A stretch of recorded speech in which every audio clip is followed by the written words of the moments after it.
पुण्यामध्ये पावसाचा जोर कायम आहे। आपण पाहू शकतोय मुंबई सहित आता पुण्यात सुद्धा पावसाने जोर मांडलेला आहे।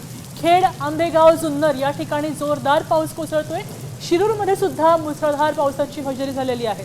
तर या मुसळधार पावसामुळे नागरिकांचे मात्र काही प्रमाणात हाल होत आहेत, कारण शेती आहे नागरिकांची, या शेतीमध्ये पाणी साचलेलं आहे। आपण पाहू शकतोय मशागत केलेली शेती आहे आणि त्या ठिकाणी साचलेलं पाणी मशागत केलेल्या शेतींना आणि आत्ताच लावलेल्या पेरण्या केलेल्या बियाणांना मात्र ह्याचा त्रास होऊ शकतो।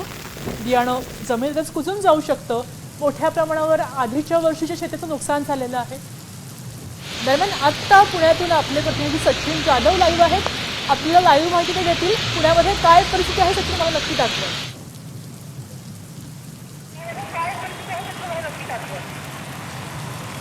आपण पाहतो की पुण्यात काल सायंकाळपासून पावसाने काहीशी विश्रांती घेतली होती, मात्र आज दुपारनंतर परत एकदा पावसाला सुरुवात झालेली आहे।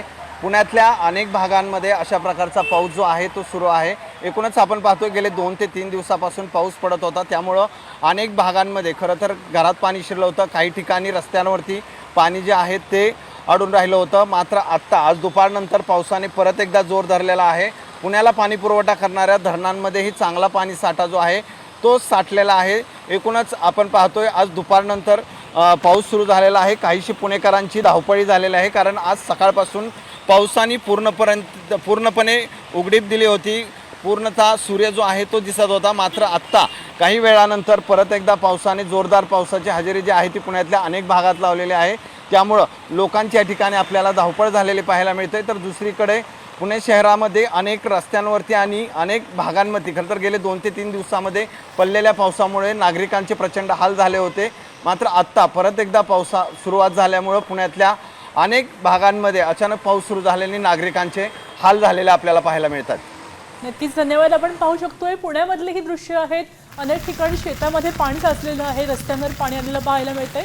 पुण्यामध्ये सुद्धा जोरदार पावसानं हजेरी लावलेली आहे। मुंबईची उपनगरं आणि पुण्याच्या आजूबाजूचा परिसर आता जलमय झाल्याचं पाहायला मिळतंय।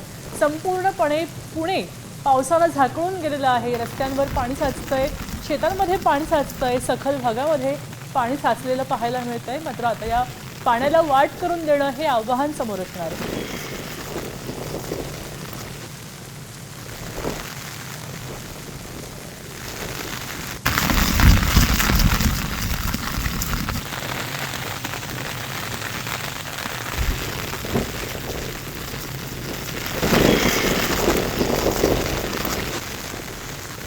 पुण्यामध्ये मेघगर्जनेसह पावसाला सुरुवात झालेली पाहायला मिळते। मुंबईत केवळ पाऊस आहे, मात्र पुण्यामध्ये विजाही चमकतायत आणि ढगांचा गडगडाट सुद्धा होतोय।